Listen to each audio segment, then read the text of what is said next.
In Canada, the Indian residential school system was a network of mandatory boarding schools for Indigenous peoples. The network was funded by the Canadian government's Department of Indian Affairs and administered by Christian churches. The school system was created to remove Indigenous children from the influence of their own culture and assimilate them into the dominant Canadian culture.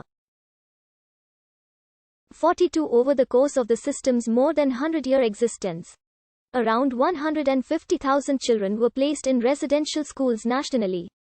2 to 3 By the 1930s, about 30% of Indigenous children were believed to be attending residential schools. The number of school-related deaths remains unknown due to incomplete records. Estimates range from 3,200 to over 30,000.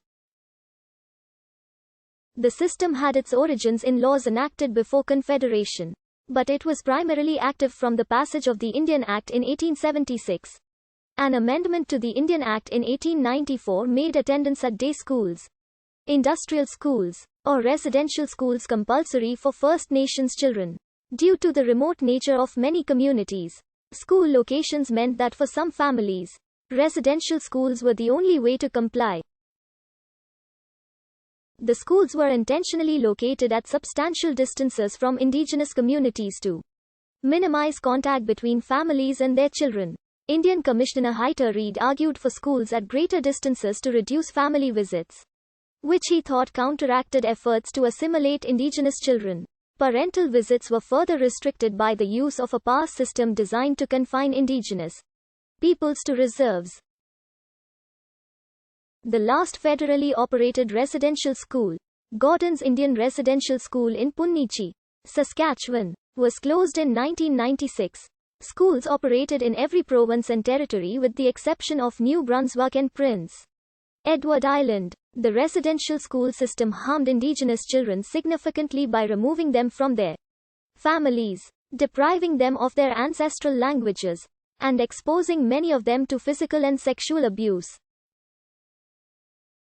Students were also subjected to forced enfranchisement as assimilated citizens that removed their legal identity as Indians, disconnected from their families and culture and forced to speak English or French.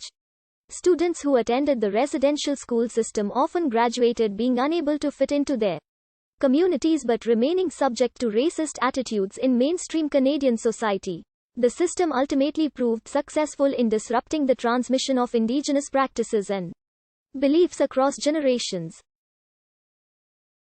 The legacy of the system has been linked to an increased prevalence of post-traumatic stress, alcoholism, substance abuse, and suicide, which persist within Indigenous communities today. On June 11, 2008, Prime Minister Stephen Harper offered a public apology on behalf of the Government of Canada and the leaders of the other federal parties in the House of Commons. 9 days prior, the Truth and Reconciliation Commission was established to uncover the truth about the schools. The commission gathered about 7,000 statements from residential school survivors through public and private meetings at various local, regional and national events across Canada. 7 national events held between 2008 and 2013 commemorated the experience of former students of residential schools. In 2015, the TRC concluded with the establishment of the National Centre for Truth and Reconciliation and the publication of a multi-volume report detailing the testimonies of survivors and historical documents from the time. The TRC report concluded that the school system amounted to cultural genocide. In 2021, hundreds of unmarked graves were discovered on the grounds of former residential schools. Attempts to assimilate Indigenous peoples were rooted in imperial colonialism centered around European worldviews and cultural practices, and a concept of land ownership based on the Discovery Doctrine. 47-50 as explained in the Executive Summary of the Truth and Reconciliation Commission of Canada's final report. Underlying these arguments was the belief that the colonizers were bringing civilization to savage people who could never civilize themselves. A belief of racial and cultural superiority.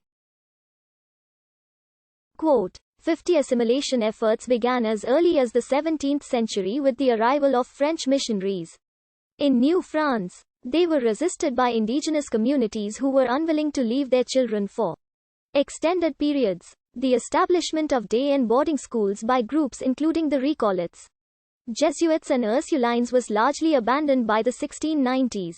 The political instability and realities of colonial life also played a role in the decision to halt the education programs and increase in orphaned and foundling colonial children limited church resources, and colonists benefited from favorable relations with indigenous peoples in both the fur trade and military pursuits. 358-60A